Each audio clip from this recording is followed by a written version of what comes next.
Shalom Aleichem. Isang pinagpalang araw sa ating lahat. Shalom, shalom. Dito na naman tayo ngayon sa ating Preaching in the Wilderness series. At binabasa natin ang lahat ang Ebanghelyo ng Panginoon na binabasa sa lahat ng mga Katolikong simbahan. But before we start, let us pray and ask the guidance of the Lord. In the name of the Father, the Son, the Holy Spirit, and we praise you and we thank you, Lord, for this another day, another life, another blessings, another opportunity, another privilege coming from you. We praise you and we thank you for the past day that you take care for us, you save us, you protect us, you bless us. And at this very moment, we ask forgiveness from all of our sins that we committed against you, against our neighbors. We ask forgiveness from all of it, oh God, have mercy on us. And bless us so that we may be worthy as we talk about your word this morning. We ask you to bless us and guide us with the Holy Spirit to teach us, as you promised that the Holy Spirit will teach us everything that you have taught us. In this morning, we are claiming your word in 2 Corinthians chapter 10, verse 4 to 5. For the weapons of our battle are not of flesh, but are enormously powerful, capable of destroying fortresses. We destroy arguments and every pretension raising itself against the knowledge of God, and take every thought captive in obedience to Christ. Yes, Lord, we claim these verses, and we claim your word that every knee shall bow, every tongue confess that Jesus Christ is our Lord. We praise you now and forever. Our Father, who art in heaven, hallowed be thy name, thy kingdom come, thy will be done on earth as it is in heaven. Give us this day our daily bread, forgive us our trespasses, as we forgive those who trespass against us. And lead us not into temptation, but deliver us from evil. Amen. Hail Mary, full of grace, the Lord is with you. Blessed are you among women, blessed is the fruit of thy womb, Jesus. Holy Mary, Mother of God, pray for us sinners now and at the hour of our death. Amen. Glory be to the Father, and to the Son, and to the Holy Spirit, as it was in the beginning, is now, and ever shall be, world without end. Amen. Glory be to the Father, and to the Son, and to the Holy Spirit, as it was in the beginning, is now, and ever shall be, world without end. Amen. Glory be to the Father, and to the Son, and to the Holy Spirit, as it was in the beginning, is now, and ever shall be, world without end. Amen. Saint Michael, the Archangel, pray for us. Mary of the Bible, Our Lady of the Bible, pray for us. In the name of the Father, the Son, the Holy Spirit. Amen. So, shalom mga kapatid. Magandang umaga. Mystery of Faith sa lahat ng mga nagla-like, sa mga nagtatap ng screen, sa mga regular natin nakakasama sa araw-araw na pagbabasa natin ng Ebanghelyo. Welcome po at pagbati sa lahat. Luzon, Visayas, Mindanao, or maging sa mga kababayan natin na nasa ibang bansa, mga kapatid. So, narito na naman tayo sa ating programa na Preaching in the Wilderness series. At ang Ebanghelyo ngayon ay napaka-interesting topic. Ang Ebanghelyo na ating babasahin. And the Gospel of the Lord is taken from the Gospel according to Saint Mark, chapter 7, verses 1 to 13. Glory to you, O Lord. Now when the Pharisees with some scribes who had come from Jerusalem gathered around him, they observed that some of his disciples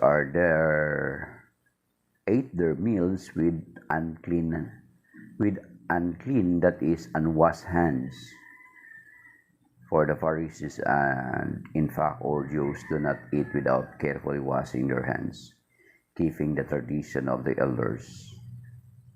And on coming from the marketplaces, they do not eat without purifying themselves, and there are many other things that they are that they have traditionally observed the purification of cups and jugs and kettles and beads.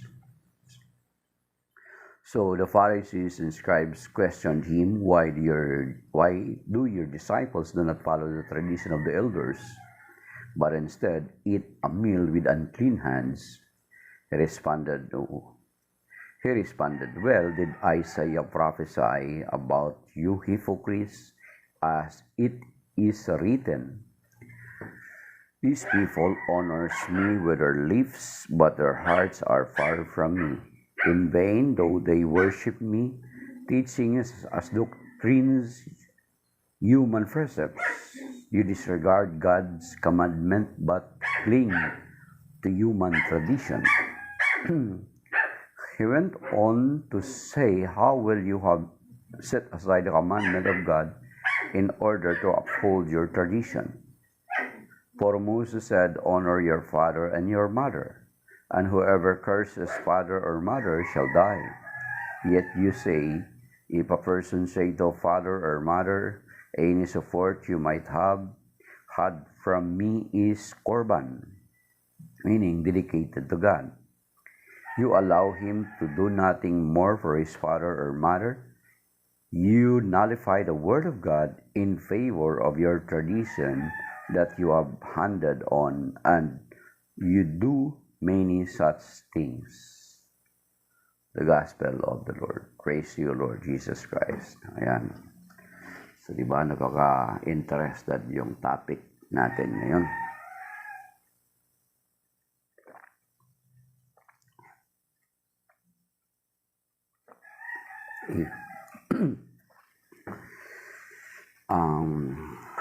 Ang mga Hudyo, mga kapatid, ayon sa mga nakapag-aral ng malaliman sa mga Hudyo, sa batas ng mga Hudyo, di ba may tinatawag na Decalogue ang mga Hudyo na ibinigay ng Diyos doon sa Lumang Tipan.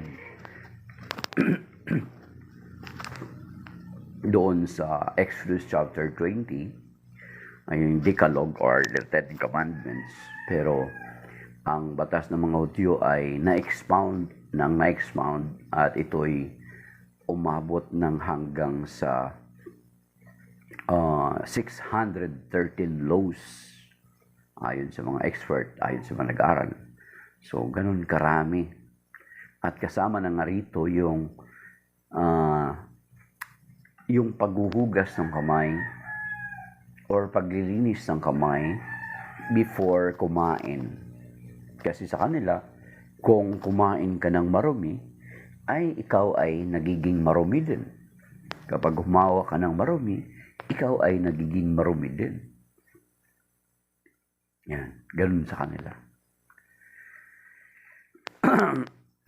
Sorry. Pero kung makikita natin dito na ang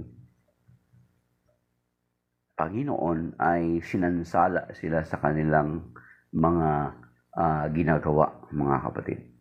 So, kailangan kapag magbasa tayo ng Biblia, katulad nito, we must have to know the context, yung konteksto, ano ba yung historical background.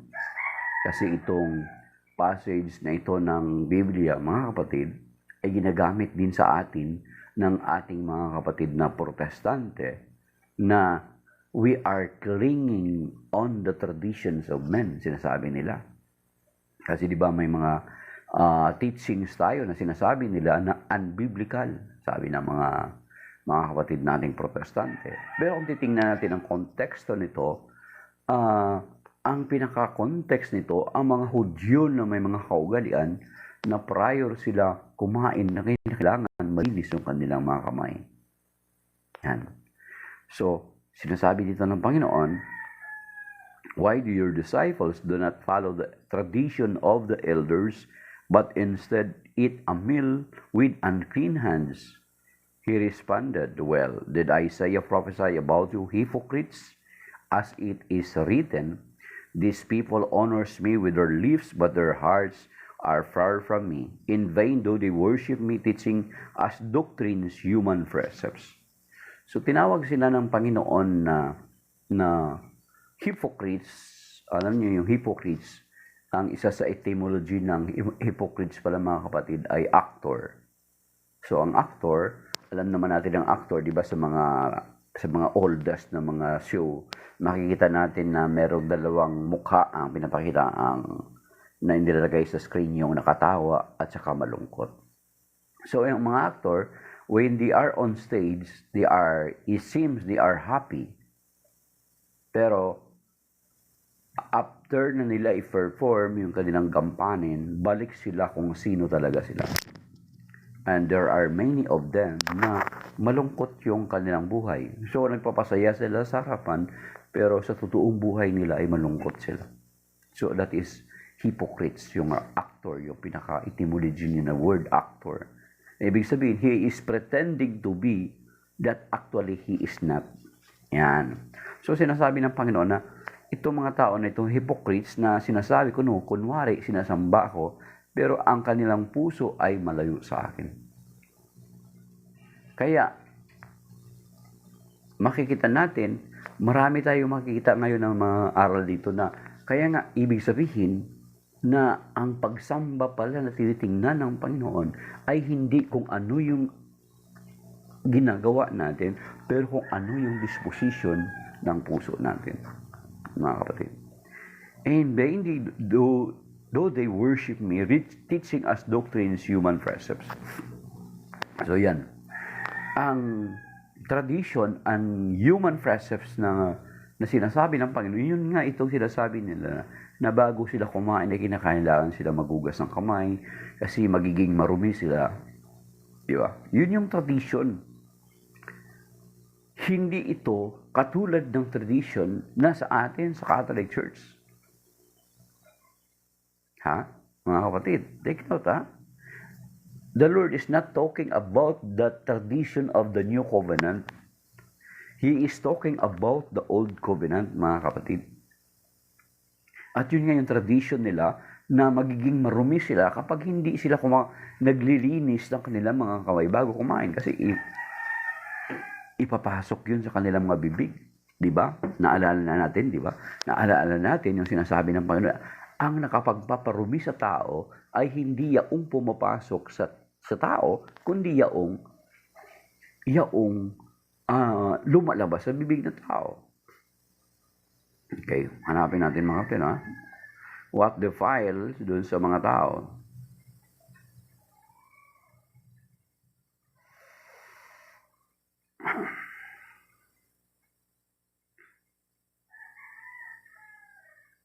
Okay.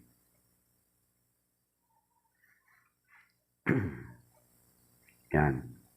Di ba doon sa Matthew 15:11-20, na sinasabi dito ng Panginoon, yung kanila kasi, na kung ano yung pumapasok sa kanila, makapagpaparumi sa kanila yun. Pero, pagdating ng Panginoon, nilinaw niya na what comes in doesn't defile or hindi makapagpaparumi sa tao, kundi yaong lumalabas sa bibig ng mga tao, sa bibig ng tao. Tingnan natin sa Matthew chapter 15, verses 11 to the following. Okay. Sabi dito verse 10 muna. He summoned the crowd and said to them, "Hear and understand. It is not what enters one's mouth that defiles that person, but what comes out of the mouth is what defiles one." You see? So, ang makapagpaparumi pala sa atin, hindi yung yaong kinakain natin. Kaya nga itong Matthew chapter 15 na ito, meron dito sa part na ito ng Ebanghelyo na may often close parenthesis na sinasabi ng gospel writer, na it seems that lahat ng pagkain ay pwede na makain. Yan.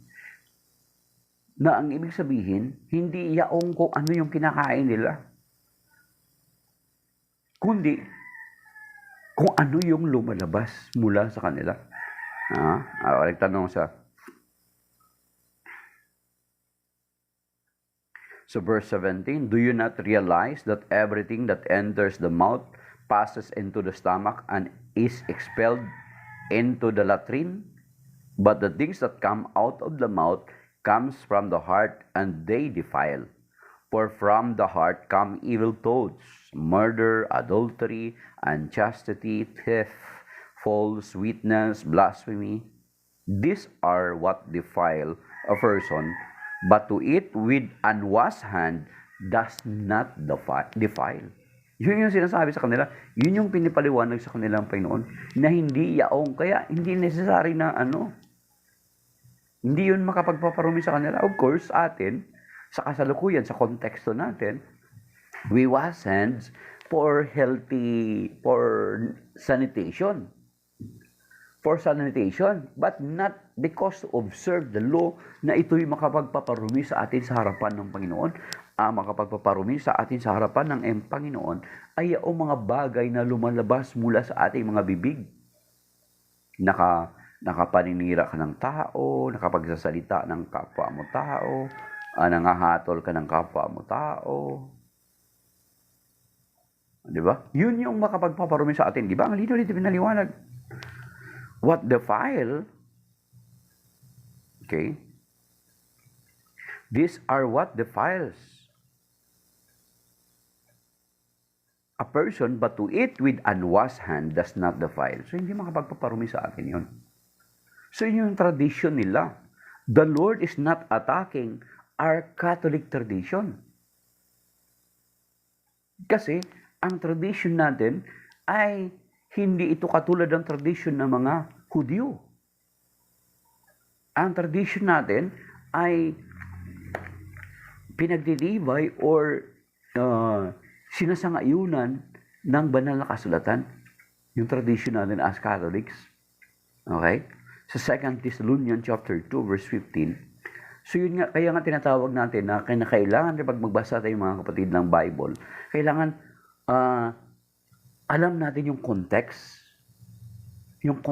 ng passage. Hindi basta-basta na pag binasa mo, you will immediately jump into conclusion without any further study.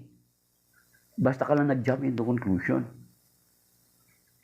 Kaya importante yung critical approach method at saka yung context ng scripture. Yung critical approach method, halimbawa, di ba binanggit ito sa Mark chapter 7, verses 1 to 13, about the tradition of men. Then, kapag totoong nabasa mo yung Biblia, mga kapatid, kapag totoo mo nabasa yung Biblia, dapat magtatanong ka, bakit pagdating sa 2 Thessalonians chapter 2, verse 15, the Bible teaches also to keep the tradition that is handed down to them. Then, mag-isip ka ngayon. Intindi, yung critical approach. You have to think. So, ano ba ang context nitong Mark chapter 7? Yun na nga, ang sinasabi, kasi ang mga Hudyo, naniniwala sila na kapag kumain sila with unwashed hands, marurumi din sila. At kapag marumi sila, they are not supposed to join or makapunta sa templo, mga kapatid. Kasi marumi nga sila Makakontaminate sila ng iba. Ganun yung kanilang tradisyon. From 10 commandments, lumabas yung 613 laws. So, hindi ito ang tradisyon ng Catholic Church. Ang sabi dito sa yun yung sabi ko sa inyo, kapag nabasa yung Mark 7 about your tradition, and then mabasa mo sa 2 Thessalonians chapter 2 verse 15 that talks about also tradition, dapat gamitin mo yung tinatawag na critical approach method. Ano ang kahulugan ng Mark chapter 7? Then, doon mo hanapin ngayon yung exegesis niya. Ano ba yung historical background? Ano ba yung context? Ang context pala noon na ang mga Hudyo, naniniwala sila na kapag kumain sila na hindi nakapaghugas ng mga kamay, ay nagiging marumi din sila. Pero, yun nga ang sinabi ng Panginoon sa Matthew chapter 15, verses 11 to 15, na ang nakapagpaparumi sa tao, what comes in, not what comes in, but what comes out. Tandaan natin yan, mga kapatid. That is why, di ba tayo nga sa Catholic Church, we are not anymore subscribing to Levitical law. Yung Levitical law, especially doon sa Leviticus chapter 11, di ba? Na until now, pinapractice ng mga Hudyo at may nag-adapt din ito ang mga Seventh-day Adventist Church na itinatag ni Ellen Goldwhite. Sila yon, nagsasubscribe sila doon. Pero kung titingnan natin, ang linaw ng sinabi ng Panginoon sa Matthew 15:11 to the following verses, na what comes in, do not defile us, but what comes out. Kaya nga kung babasahin natin doon din sa Acts chapter 10, mga kapatid, isingit na rin natin. Doon sa Acts chapter 10, nakita natin doon na nagbigay ng vision ang Panginoon kay San Pedro. Lahat ng uri ng hayop that looks to be unclean for Peter, for he is a Jew. Siya ay Hudyo. At nakagisnan niya na itong kaugalian na hindi sila kumakain na sa tingin nila ay marumi, yung Levitical law sa Leviticus chapter 11. So nung ipinakita sa kanya yung sa vision sa Acts chapter 10, ay nag-refuse siya na, kasi nagugutom na siya nag-refuse siya na kumatay. It was a vision coming down from heaven na lumatag, nakalagay sa isang malaking parang kumot na inilatag sa harapan niya. Sabi niya, kumatay ka. Sabi niya, Panginoon, hindi ako kumakain ng anumang mga marurumi. Basahin niyo sa Acts chapter 10. Anong sagot sa kanya? Huwag mong ituring ang mga bagay na nalinis na. Yeah, see? Okay. So, sa Old Covenant, sa kanila, unclean. Pero pagdating sa New Covenant, dineclare ng Panginoon, huwag mong ituring ang mga bagay na marumi, ang mga bagay na nalinis na. So bakit hindi natin panghawakan yon, yung sinasabi ng Panginoon? Mga kapatid?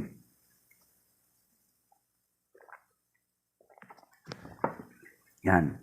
Nilan yun, So, ibig sabihin, the Lord Jesus Christ is not referring this Mark chapter 7 for us.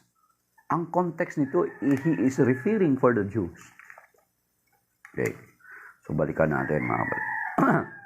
Hindi nyo, sabi ko sa inyo, kasi kung the Lord Jesus Christ is, tinutukoy niya sa atin yung Mark chapter 7 na yun, edi sana, hindi siya sinabi ni St. Paul dito, yung sinasabi niya dito sa 2 Thessalonians chapter 2 verse 15. Tandaan niyo mga kapatid, ang sabi dito, therefore rather stand firm and hold fast to the traditions that were taught either by an oral statement or by a letter.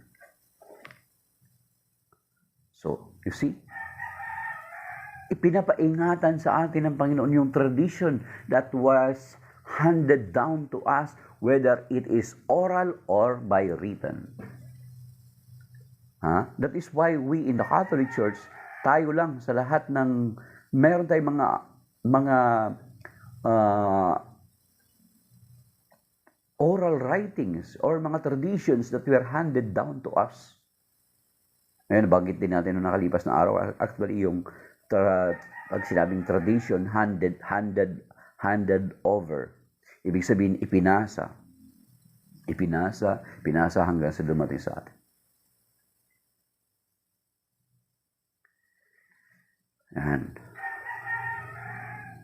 of course, sa Catholic Church may mga tao na nagpa-practice ng mga tradition which are not sanctioned or which are not approved by the church. Actually, inadapt nila sa ibang mga tradition, halimbawa sa Chinese tradition. Di ba may mga tradition yung mga tao? Those are tradition of men, yung mga new tradition of men na ginagawa ng mga tao. Pero yung Catholic tradition, the Lord Jesus Christ is not condemning it, but the Bible is approving it and telling us to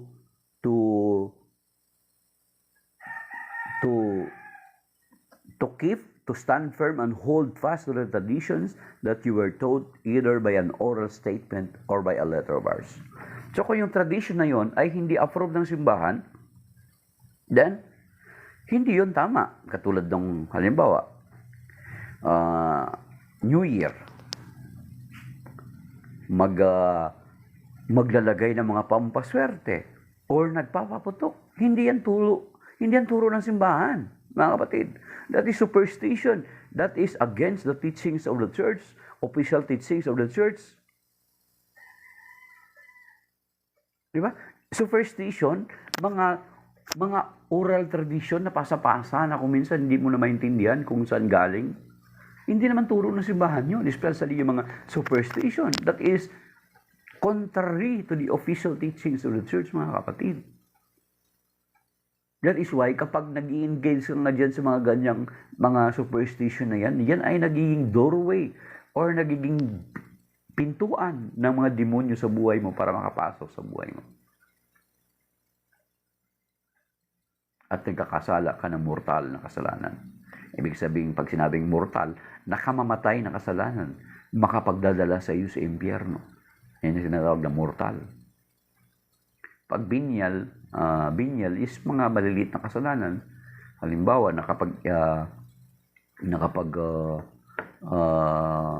nag-isip ka ng, madapa ka na sana. Mga ganon. Binyal na kasalanan yon. Nag-isip ka na magnakaw ng sardinas. Yan. I think mako-consider na binyal yun. Nagmarites ka, binyal na kasalanan yan. Pero kung nag-isip ka na pumatay ng tao, mortal na kasalanan yan. So those are mga bagay na makapagpapahamak sa atin. So sinasabi ng banal na kasulatan na sinasabi na i-hold fast natin yung tradition na itinuro ng Panginoon, ng simbahan, that were handed down to us. So hindi mo siya pwede i-appropriate yung tradition ng mga Hudyo sa Catholic Church. Yan. Kasi may mga tradition that were approved by the Catholic Church. May mga tradition na ginagawa yung mga tao na hindi naman talaga turo ng simbahan. Yung sabi ko nga sa inyo, mga superstition, pag bagong taon, paputok, magpakwa ng mga bilog-bilog, pampaswerte. Those are in contrast doon sa itinuturo ng simbahan. Catechism, official teachings of the church. Catechism 2116 and 2117. And then doon sa summary niya sa 2138, that superstition is a departure from a true worship of a true God. So you see, mabigat nun, mga kapatid. So may mga tradition na ang simbahan that is approved by the church. Sa kaya nga, pag sinabi nila na i-appropriate nila sa atin yung Mark 7, hindi nila naintindihan yung kanilang sinasabi, hindi nila naintindihan yung konteksto ng banal na kasulatan ng Mark chapter 7. Kasi meron dito sa TikTok, maging sa Facebook, na ina-appropriate nila sa atin yung Mark chapter 7. Pero hindi nila, sabi nga nung isang pastor, na Presbyterian pastor, siya ngayon ay isa sa director ng St. Paul Street Evangelization sa Amerika, sabi niya, yung Mark chapter 7, hina-highlight namin. And then sa Bible namin, sabi niya sa King James, pinalitan namin ang word na tradition dito sa 2 Thessalonians chapter 2 verse 15. Inamin niya yun. Sabi niya, ina-highlight namin yung Mark 7 tradition to attack the Catholic Church. Tapos pagdating dito sa 2 Thessalonians chapter 2 verses 15, ay iniba namin yung termino. Hindi nila ginamit yung traditional word, kundi teachings.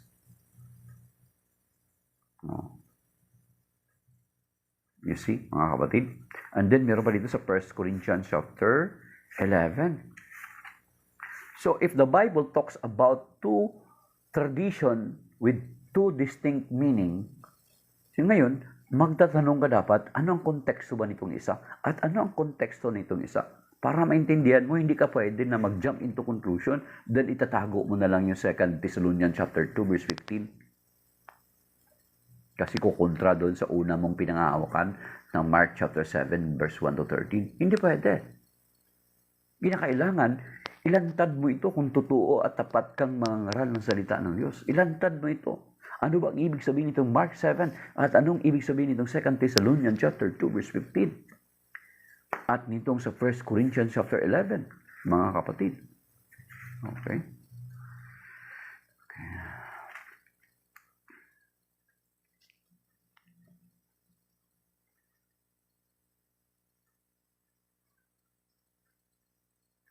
Second Corinthians 11 yata. Ito.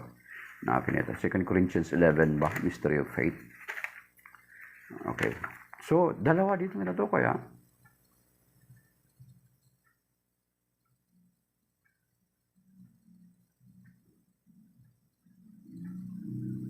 Okay. Hanapin natin muna.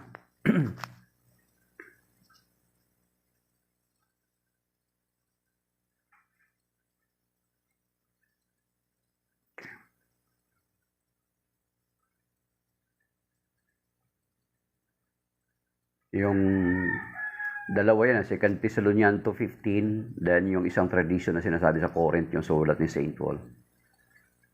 History of Faith.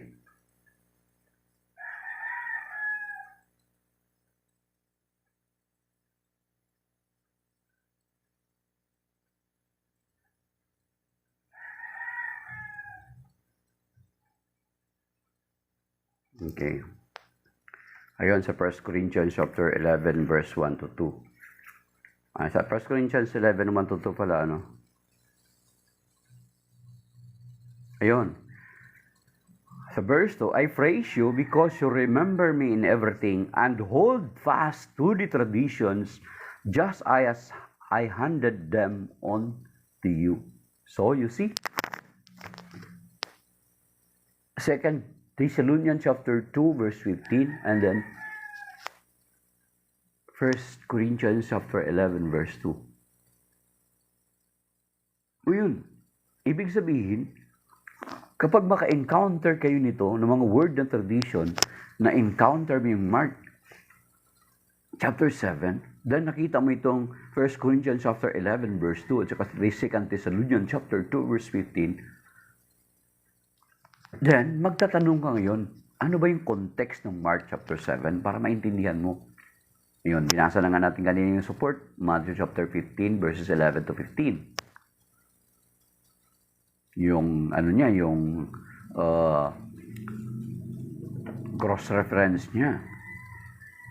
So, ibig sabihin, na ang tradition natin sa Catholic Church is different from the tradition of the Jews. Kaya hindi nila pwede na mga separated brethren natin i-equate yung Mark chapter 7 na ito'y umaatake sa atin, which is wrong. Mga kapatid. Yan.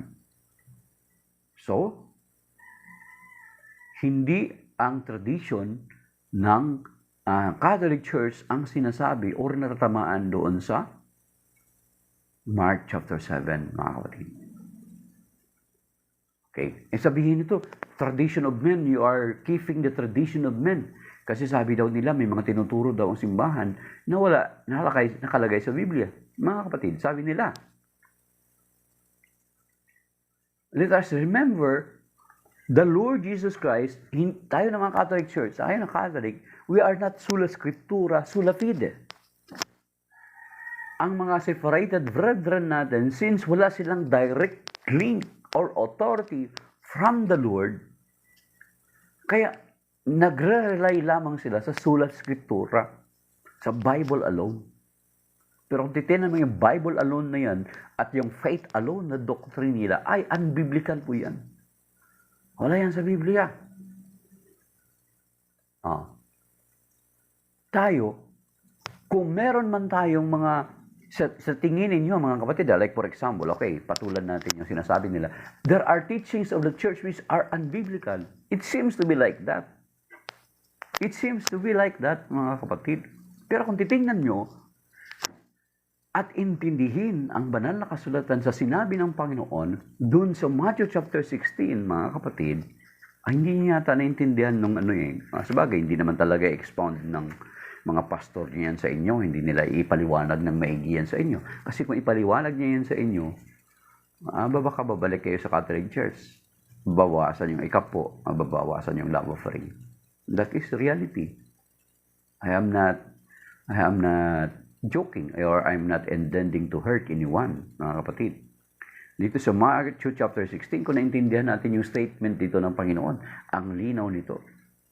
Sabi niya, sa verse 19, I will give you, nung itinatag niya ang kanyang simbahan, may akakakibat, nung itinatag niya ang kanyang simbahan, may sa kay San Pedro, may kaakibat na otoridad na ibinigay.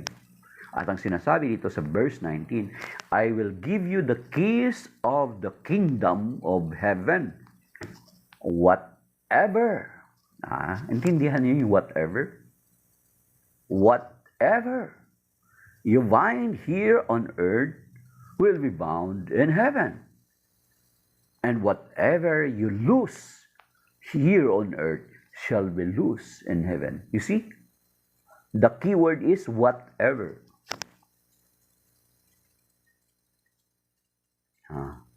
Kaya, kapag may sinasabi ka na there are teachings of the Church, Catholic Church, it seems unbiblical, ito yung basihan. Yung about sa abortion, ipinagbabawal ng simbahan yung abortion. About sa paggamit ng contraception, ipinagbabawal ng simbahan.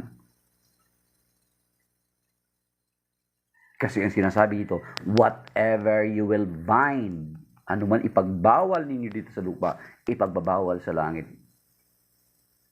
Ano man ipahintulot ninyo dito sa lupa, ipapahintulot sa langit. Inulit yan sa Matthew chapter 18, verse 18, di ba? Nabasa nyo na yan? O hindi pa?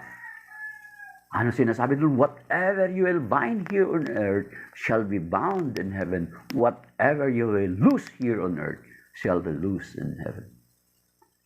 So you see? That is why it seems there are, sinasabi ninyo na ang may mga teachings ang Catholic Church which is unbiblical. Hindi nyo naintindihan yung authority na tinatawag. Hindi nyo naintindihan itong passage nitong Matthew 16:19 at saka Matthew chapter 18 verse 18. The Catholic Church can claim this is the Catholic Church only can claim this verse because the Catholic Church has the unbroken link with the apostles. The rest of our separated brethren, putol yung kanilang connection. That is why they are just holding on to the scripture. Na kung wala ang Catholic Church, wala silang makot na by chapter at verse sa Bible. At wala silang magamit na pangalan nila sa Biblia. Kasi kung without the Catholic Church, wala tayong Bible ngayon. Hindi na canonize yung scripture, wala tayong Bible ngayon. Ang Biblia na pangalang Biblia, ang Catholic Church ang nagbigay. Ang mga chapter at mga verses, ang Catholic Church po ang naglagay, mga kapatid. Baka hindi malinaw yan sa inyo. Baka akala nyo yung Bible nilaglag ng Diyos mula sa langit. O ang Bible ibinigay sa mga alagad. No. Good morning po. May God bless us. Po. Olan Rimonda. Baka ganun pa yung pag-iisip niyo, mga kapatid. Without the Catholic Church, there is no Bible.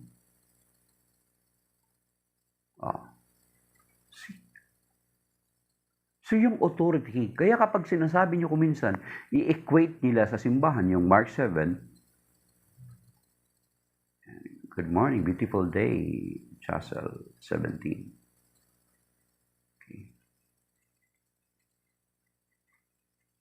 Roxanne Baria. Thank you for following. Kung equate natin yung Mark 7 sa Catholic Church, it can't be. Ibang konteksto nun. So, yun, mga kapatid. So, it seems that there are teachings of the Church, Catholic Church, which seems to be unbiblical.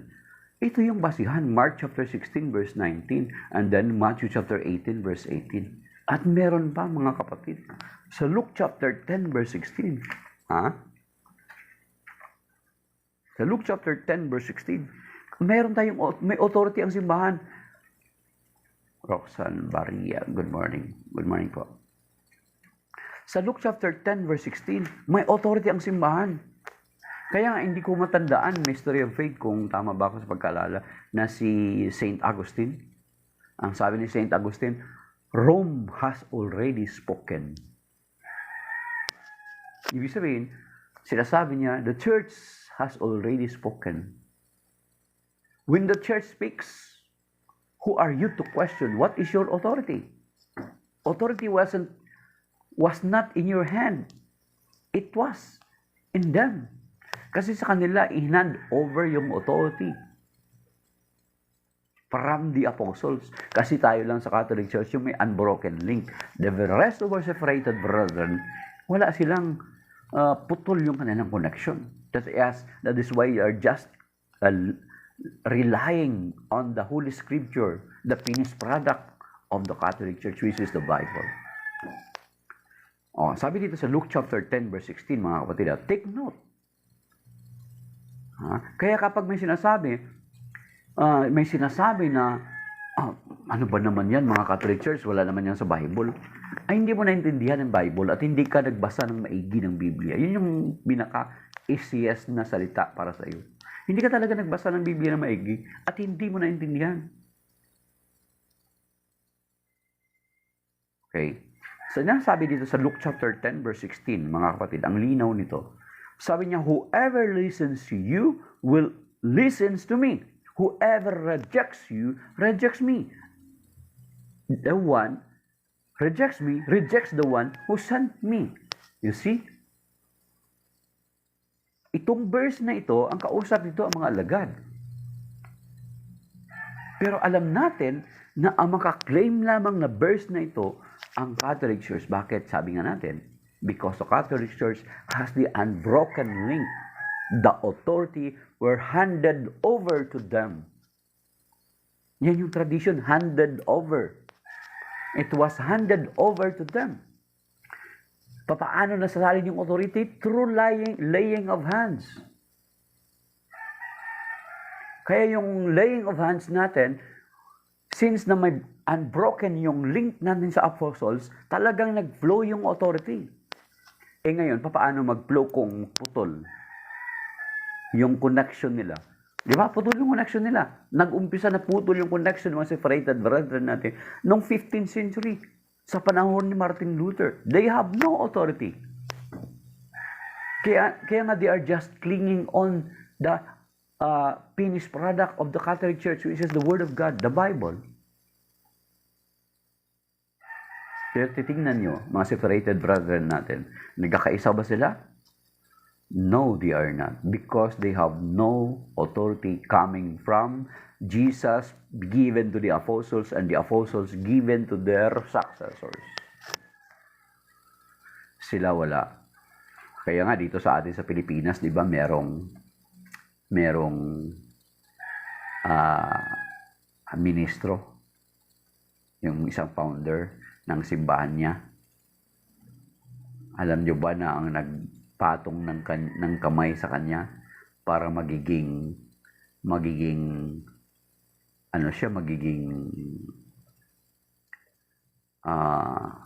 pinuno ng kanyang simbahan? Mga pastor ng iba't ibang sekta. Ngayon, kung titingnan mo, mga kapatid, kung yung mga pastor ng iba't ibang mga sekta, kung i-check mo yun, sino ang nagpatong ng mga kamay sa mga pastor na yun? Sa atin, alam nyo ba na ang mga kaparian natin, kung iti-trace back nila yung record ng mga naging, halimbawa yung what do you call this, ordain. Halimbawa yung bishop na nag-ordain sa kanila, ma-check nila kung sino yung nag-ordain sa bishop na yon. Sa bishop, actually ang naghihirang pala ng mga bishop natin ay ang Pope mismo. Hindi siya basta-basta mag-declare na ako si bishop ganito. Di ba? Merong sa atin dito, nagdi-declare basta-basta ng bishop. Ang mga bishop natin ay dinideclare ng ating Santo Papa. Di ba? Kaya nga, kung minsan may mga announcement na the new bishop of, katulad nung dati namin dito, assistant bishop sa Diocese ng Antipolo. Andun na ngayon siya sa Visayas part ng Visayas, bishop. So you see, ang nag-declare nun ang Santo Papa at nagpatong ng kamay. So yung mga kaparian natin, kung i-check nila, ma-trace nila kung sino yung mga naging bishop na pumatong sa kanila ng mga kamay. Yan mga kapatid. Walang putol yun. Unlike yung isang sekta dito sa atin, Mystery of Faith, alam mo yun. Ang nagpatong sa kamay sa kanya ay mga iba't ibang sekta pa. Then sinabi niya na mga pastor protestante at mga pari sa kanyang turo ay sa demonyo. So therefore, masasabi natin na ang nagpatong ng kamay sa kanya ay demonyo. So ano ngayon siya? At ano yung mga pinatungan niya ng kamay? At yung pinatungan ng kamay, anong naipasang authority? Galing sa demonyo. Kontrahin niyo yun. Siya yung statement nila yun. Na ang mga pastor protestante at mga pari ay sa demonyo. Nung inordenahan siya na magpasimula siya ng kanyang simbahan, ang nagpatong sa kanya ng kamay is, yun nga, mga pastor protestante, iba't ibang mga sekta. Diba? So, ano ngayon? Ano ngayong authority yung ipinasa? Hindi authority galing sa demonyo. Kasi yung sinasabi nila wala pa naman silang nirecant na ay ang mga pastor pala ng protestante hindi sa demonyo, sa Diyos din yan, at saka yung mga pare. Di ba? Sinasabi nila ng mga pastor protestante at mga pare ay sa demonyo. Hindi kung sa demonyo, biro mo, gumagamit sila ng Biblia na ang mga pare, ang Catholic Church, ang nag-canonize ng aklat sa Biblia at nagtawag na Biblia. Naglagay ng mga chapter at verses. Kaya nga meron silang nako-quote ng mga talata. Tapos, sa demonyo yung Catholic Church, yung mga pare sa Catholic Church, ano ngayon sila? They are using the finished product made by the Catholic Church na sinasabi nila sa demonyo. Okay? So kasi, yun yung nagpatong sa kanilang kamay. Sa atin, ang continuity ng pagpapatong o paglaying of hands is coming from the apostles. Kaya meron kami napuntahan na isang simbahan sa Nueva Ecija. Nakalimutan ko lang picturean. Hindi ko alam kung sinong. Meron doon sa kanilang wall, alam nyo ba? Sa kanilang simbahan, sa tapat ng kanilang simbahan, yung mga bishop, yung mga naging bishop ng kasalukayang ngayong taon, pabalik hanggang noong nagpasimula yung kanilang simbahan noong 15th century. 16. Meron mo, ilang bishop yun na na i-compile nila yun doon. Ngayon, kung tatanungin nila sila, friar, yung bishop na yun, nung panahon na yung 16th century na yun, of course, mako-connect nila doon sa Spain. Kung sino yung mga unang misyonero na dumating dito sa Pilipinas at nag-establish noong simbahan doon sa Nueva Ecija na yun. Of course, makukuha nila misyonero na galing sa Spain. Then, yung sa Spain, malalaman natin sa Book of Acts na ang Spain ay na-reach out ni St. Paul. At alam natin si St. Paul, tinawag ng Panginoon, his late vocation, tinawag siya ng Panginoon, ipakita ang Panginoon sa kanya sa Acts chapter 9, sa road to Damascus, yung road Damascus experience sa Damascus ni St. Paul. So there is a connection, hindi broken.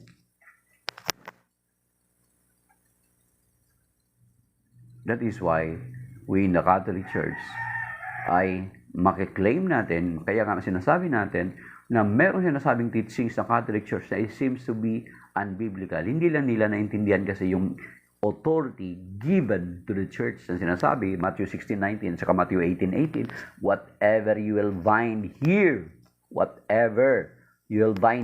earth shall be bound in heaven. Whatever you will loose here on earth shall be loosed in heaven. Hindi nila naintindihan yun. Binabasa lang nila ng madalian, tapos ayaw nila intindihin. Tapos yung Luke chapter 16 verse 10. Sino makaklaim nun? The Catholic Church only.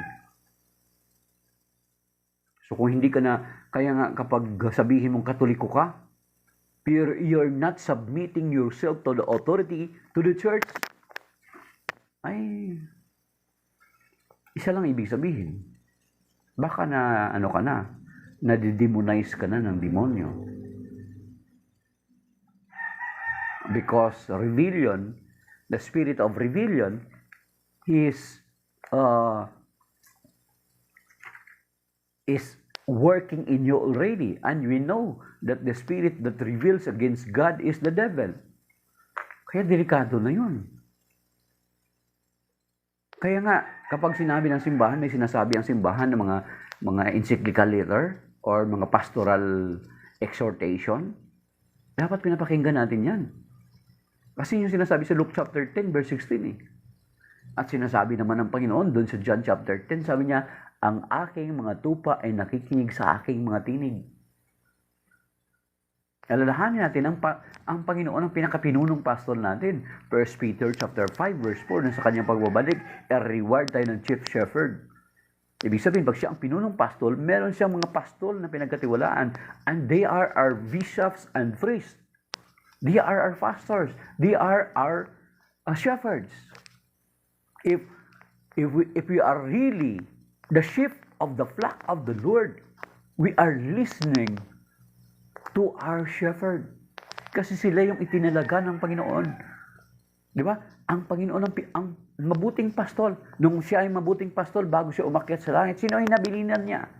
Si San Pedro, John 21:15-19.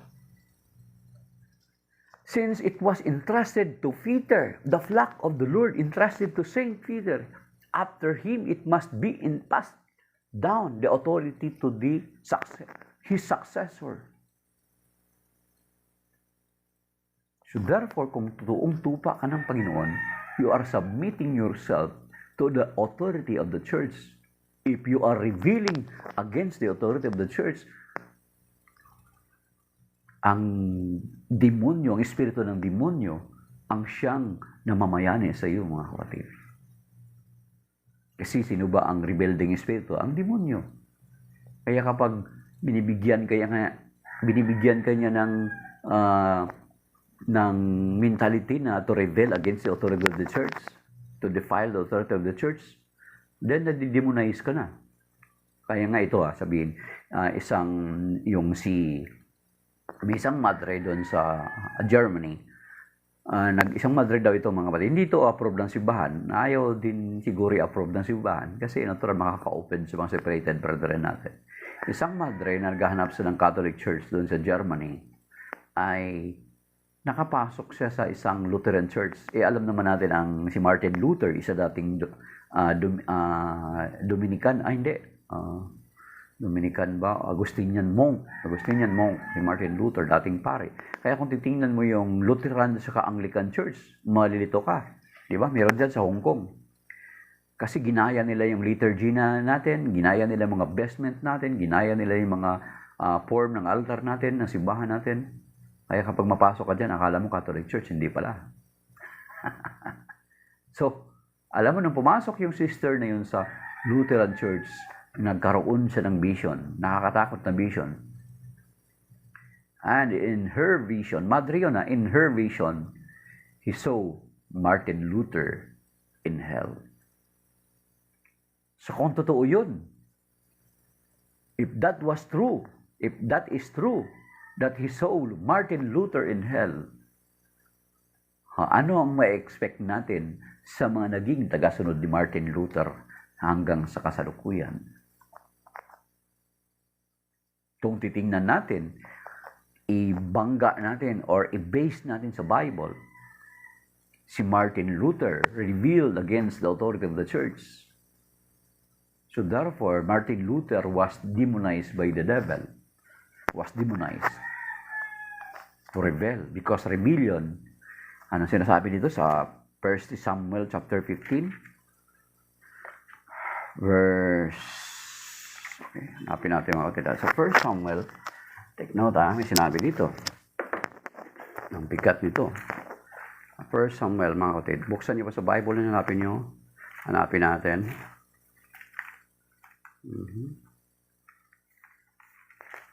First Samuel chapter 15. Okay, buksan niyo pa sa Bible niya. Sa luma kong taga-Bible na hanapin ko kasi may mga marking na ito sa itong Bible.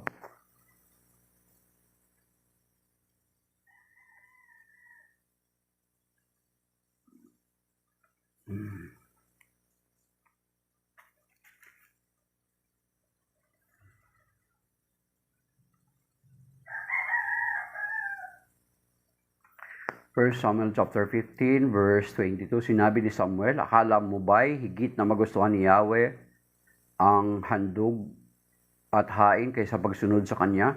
Ang pagsunod sa Kanya ay higit sa handog at ang pakikinig ay higit sa haing taba ng tupa. Verse 23, ang pagsuway sa Kanya ay kasinsama ng pangkukulam. Ayan, take note. Ang pagsuway sa Kanya ay kasinsama ng pangkukulam at ang katigasan ng ulo ay tulad ng pagsamba sa Diyos-Diyosan. Pagkat sinuway mo si Yahweh, aalisin niya sa pagiging hari ng kanyang bayan. So, ang pagsuway sa Kanya ay kasinsama ng pangkukulam. Oh, if we rebel against the authority na ang Panginoon mismo ang nagpasimula, ano ngayon kahantungan mo? So, ibig sabihin, kung titingnan natin, ibig sabihin, legit yung vision ng sister na yun. Bakit? Si Martin Luther, nagpasimula ng dissension, which is the Bible itself. The Bible is speaking against it. Kapag nag-create ka ng dissension, that is diabolic. Kasi ang ibig sabihin ng devil, diabolos, ang ibig sabihin ng diabolos is to divide ang kahulugan. Romans 16:17 to 18, ang sinasabi doon, iwasan ng mga taong nag-create ng dissension. Hindi talaga sila totoong naglilingkod sa Panginoon, kundi sa kanilang makasariling hangarin. At isa yan sa binabala ng Bible sa John chapter 10 verse 10 at maging doon sa Galatians chapter 5, 19 to 20. May dalawa doong sinabi na word na hindi in-highlight ng mga separated brethren natin. Ano yung word na yun? Pagkakampi-kampi at pagkabahabahagi. Sinasabi doon, pagkatapos doon, sabi doon sa hulihan, binabalaan ko kayo, ang lahat ng gumagawa nito ay hindi makapapasok sa kaharian ng langit. Basahin niyo na lang yung Galatians chapter 5 verse 19 to 20. Kasi yung hina-highlight ng iba nating mga kapatid, yung mga iba lang pero yung dalawa na yung pagkakampi-kampi at pagkabahabagi ay hindi nila highlight.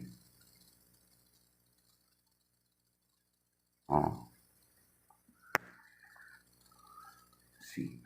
So, that is why the Catholic Church has the authority. Kaya huwag niyong sabihin na ang simbahan nagtuturo na wala sa Biblia. Hindi niyo naintindihan yung Biblia at hindi niyo naintindihan yung authority. That is why you are speaking like that way. At pinanatili kayo ng inyong mga pastor na ganyan yung mentality nyo kasi para hindi kayo magbabalik sa Catholic Church.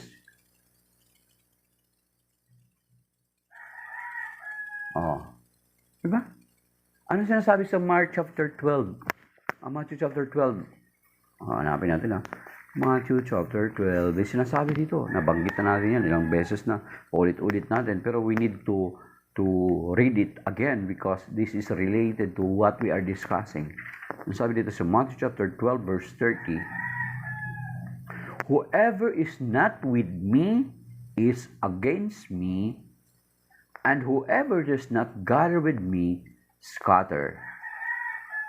Okay?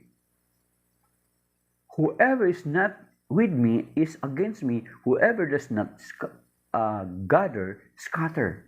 Kung hindi ka panig sa Panginoon, laban ka sa Panginoon, at hindi ka nagtutulong mag-ipon, ay nagkakalat ka. Saan ka ngayon?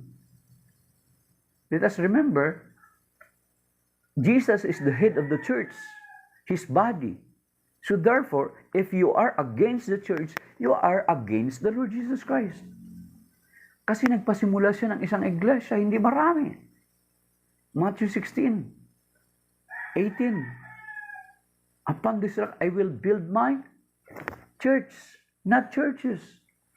John chapter 10, verse 16. I have other sheep not yet in this flock that I need to take care of them also. So that there will be one flock and one shepherd. Hindi niya sinabi, there will be another flocks and another shepherds. Kung meron sanang ganon, ibig sabihin, ina-approve ng Panginoon itong pagkawatak-watak ngayon ng kanyang iglesia.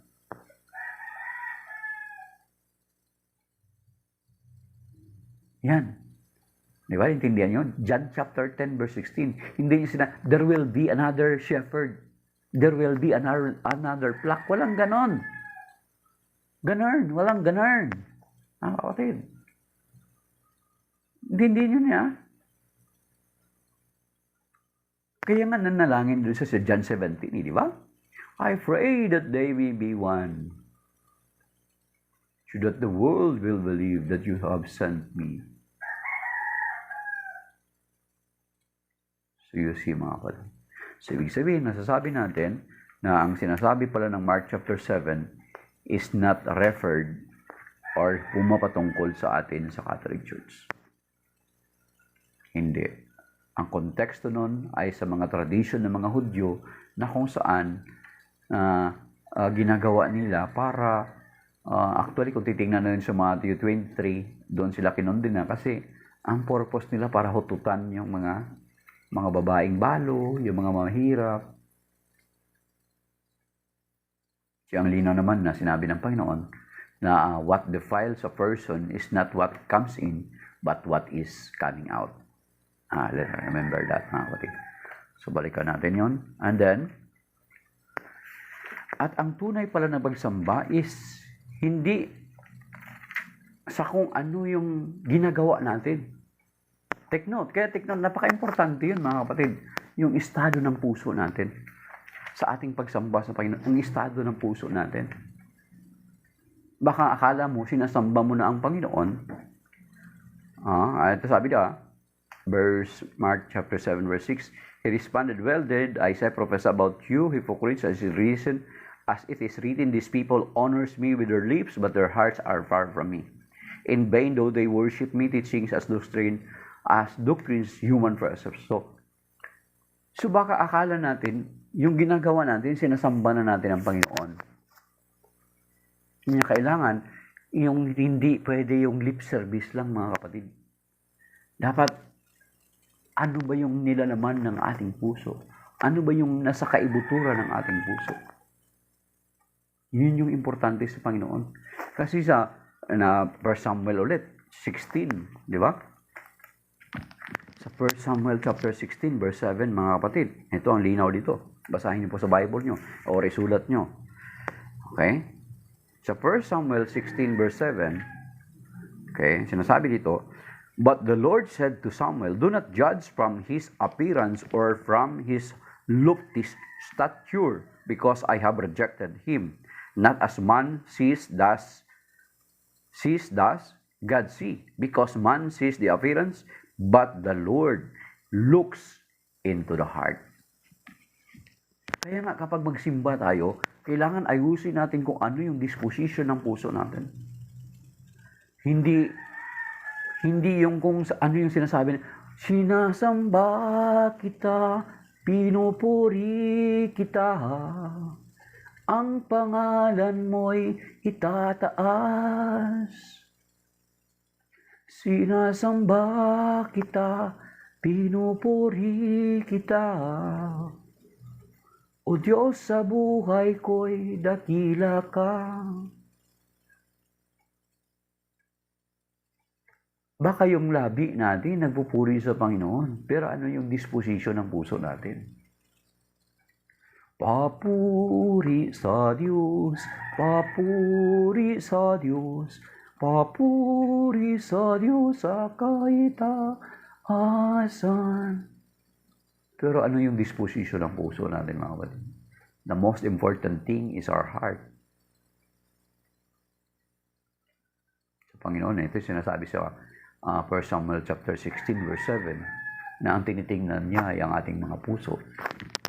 Hindi yung kung ano yung sinasabi natin.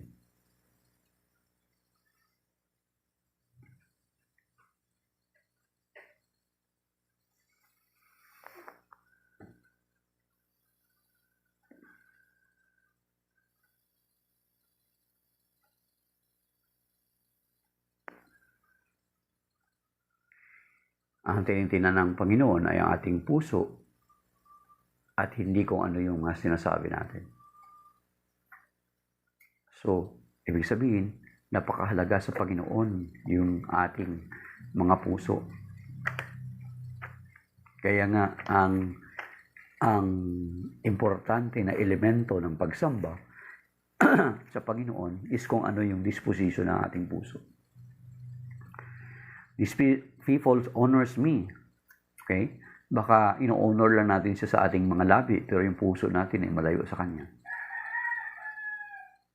Ang ginagawa daw natin na pagsamba is kung ganun, kung magkagayon, ang ginagawa nating pagsamba ay walang kabuluhan. You see? So, every Sunday, sa pagpunta natin sa simbahan, di ba? Ano ba yung disposisyon ng puso natin? Kaya nga doon sa first part ng misa, binibigyan tayo ng pagkakataon to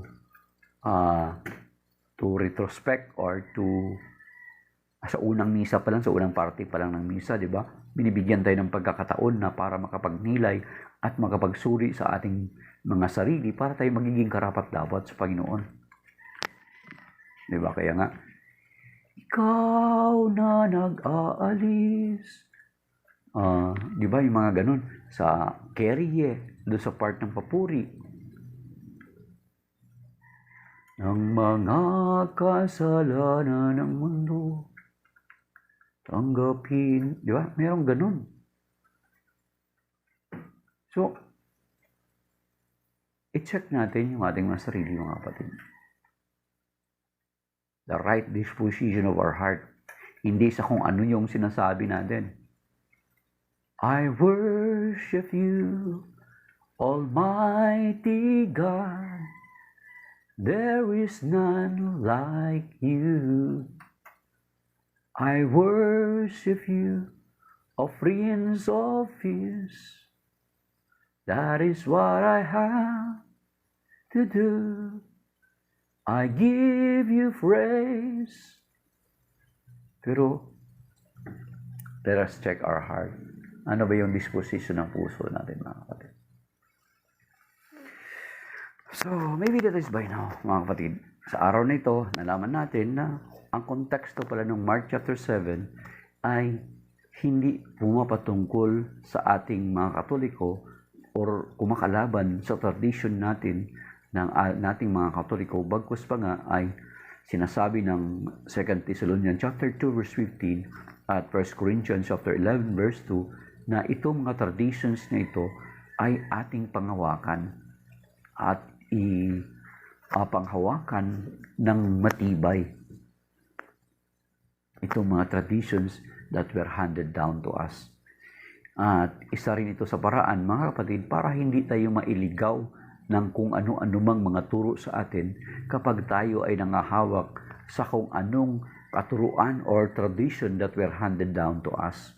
That is why we in the Catholic Church are keeping those traditions and not those of the traditions instituted by man, kundi yung tradition that is from the Church. The Church, we are given authority from the Lord Jesus Christ, Matthew chapter 16 verse 19, Matthew chapter 18 verse 18, then Luke chapter 10 verse 16 na dapat nating panghawakan. So, shalom, that is by now. Maraming salamat sa mga nag-like, sa mga nag-share dalawa, mga nag-likes ng 2,100 mahigit, sa mga nag-tap ng screen, or yung mga bagong nag-follow, mga nag-send ng gifts, or yung nag-tap ng screen, kahit hindi man nag-tap ng screen, pero they are with us, they join with us. Ay, God bless po sa inyong lahat, mga kapatid. Brother June, Brother Romy, Mystery of Faith, mga regular natin mga kasama. Sina Ronald Pasqua, Grans Limi, Elizabeth Pinolan, Hasi, Ami, and then Enjoy, Leones, Nel. At yung hindi man nag-tap ng screen pero nakasama natin. So, shalom. Let us end with this prayer. In the name of the Father, the Son, the Holy Spirit, we praise you and thank you, Lord, for this another opportunity, another day, another blessings, another privilege that we shared together. We study your word, Panginoon. They are reminding us to hold the tradition given to the church and not the tradition that was not of the church, Panginoon. We praise you and thank you for this privilege. We entrust you this day, guide us and bless us, protect us, including all our loved ones and our possessions, and including those people who join with us, those who like it, follow and share, and send gifts, and who commented.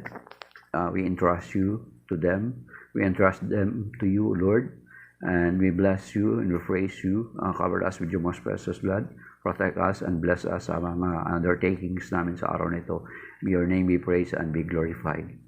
We ask this through your Son, our Lord Jesus Christ, through the intercession, the Blessed Virgin Mary, with the powerful working of the Holy Spirit in our lives.